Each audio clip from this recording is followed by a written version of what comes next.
May 1945. Across Europe, the war was finally over. The roar of artillery had faded into memory. Hitler was dead, and the Nazi regime lay in ruins. In the heart of Berlin and along the muddy banks of the Elbe River, American and Soviet troops met at last. They embraced one another, swapped cigarettes, shared stories of hardship, and raised glasses, vodka for the Russians, whiskey for the Americans, in a spontaneous celebration. Flags fluttered in the gentle breeze, laughter echoed between shattered buildings, and for a moment the world dared to believe that peace had truly arrived. But not everyone joined the jubilation. Standing apart from the crowds, arms folded, eyes cold, was General George S. Patton.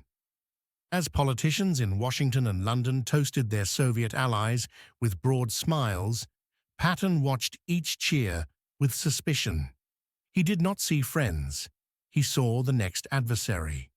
In his diary, he would write that Americans had defeated the wrong enemy, and nowhere would that conviction surface more starkly than at a lavish banquet the Russians held in Berlin to honor their newfound comrades in arms. The dining hall gleamed under crystal chandeliers, tables groaned beneath mountains of caviar, smoked fish, dark bread, and pickled vegetables.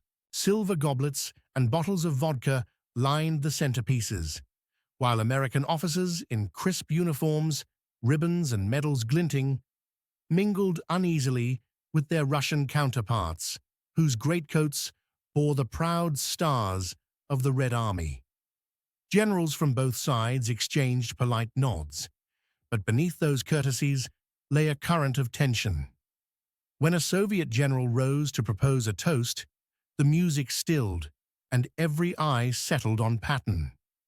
The general cleared his throat, raised his glass, and through an interpreter offered words of camaraderie and shared victory.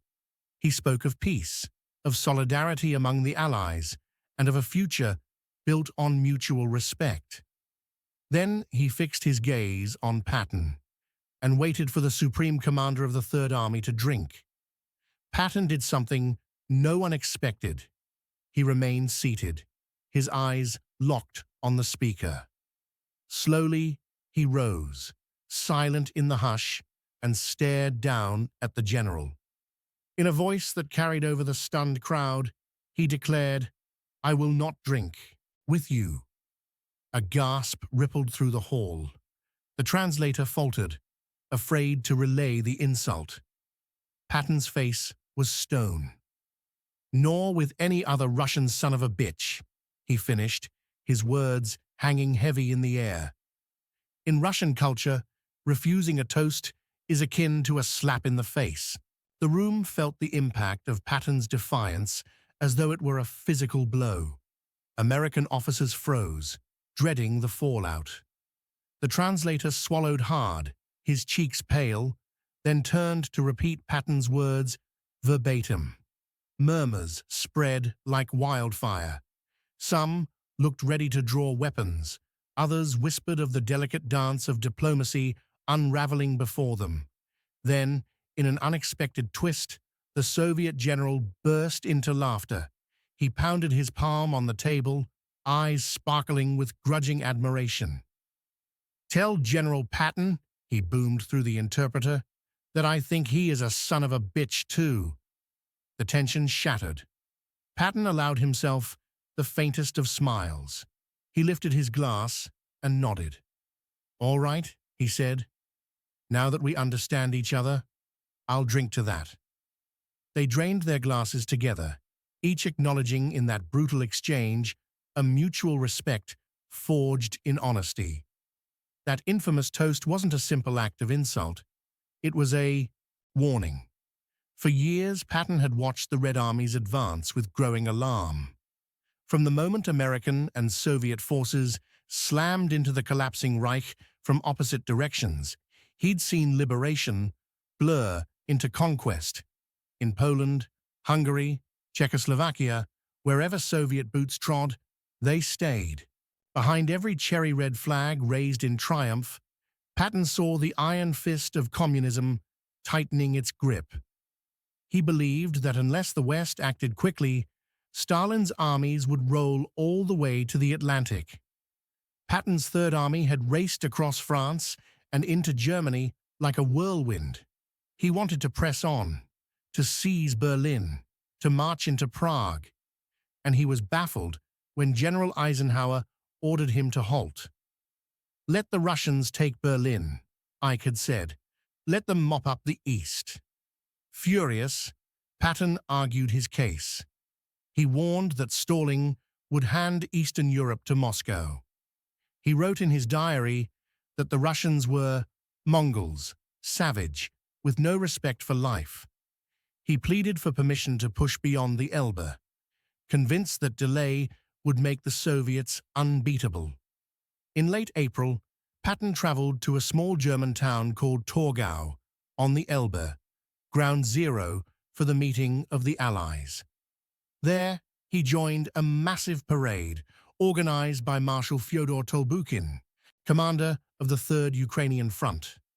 Thousands of Soviet troops in pristine tunics marched past, backed by rows of T-34 tanks and field guns. Cossacks on horseback thundered by, their sabers glinting. Russian bands played stirring fanfares. Patton watched it all in stone silence. To his staff, he muttered that these men were the shabbiest sons of bitches he'd ever seen. Trash in uniform. Yet he granted them credit for sheer grit. "If we must fight them someday," he told his aides, "let us do it now, before they grow stronger." That afternoon, at a long table draped in red cloth, the Russians opened bottle after bottle of fiery vodka. Toast followed toast. To Stalin, to Marshal Zhukov, to President Roosevelt, even after his death. Each speech ended with a roar and the clink of glasses. Patton, unaccustomed to vodka's sting, sipped gingerly, then switched back to his beloved whiskey. The Russians found his reluctance puzzling. He found their insistence tiresome. But he endured it, keenly aware that every gesture in that room carried weight far beyond polite custom. When the drunken toasts drifted into boasts about communist ideology and the brotherhood of workers, Patton's jaw tightened. He saw in those speeches the beginnings of a new, global struggle. He believed that when American soldiers went home, the Red Army would not follow. They would stay and enforce their will. Every polish of a boot, every hammering of a victory drum, convinced him he must speak out. And so he did. That banquet toast became the stuff of legend.